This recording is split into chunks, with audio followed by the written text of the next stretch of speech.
Hi మిత్రమా, Bible భాష్యానికి స్వాగతం. జీవితం ఒక పోరాటం.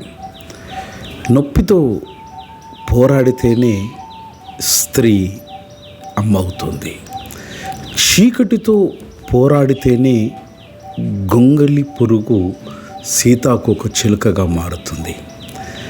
మట్టితో పోరాడితేనే విత్తు పటవృక్షములా మారుతుంది.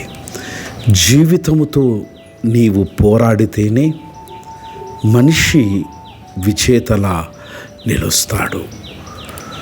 జీవిత మార్గం కష్టాల గమ్యం, జీవన సత్యం ఆశల సమయం, సమయం సాక్షి సాహసపదం, సత్యం శక్తి శాంతి గమ్యం, పోరాట పదం పరాక్రమ గాథ, ప్రతి ఘటనలో ప్రతిభ ప్రబల, సమాజ మార్పు సత్య మార్గం, సమతా సందేశం సర్వజనహితం, ప్రతి అడుగులో ప్రగతి సంకల్పం మిత్రమా, ప్రతి శ్వాసలో శాంతి సంకల్పం, మానవతా మార్గం మహోన్నతమైన లక్ష్యం, మానవ పోరాటం మానవ గౌరవము మిత్రమా, మానవ పోరాటం మానవ గౌరవం.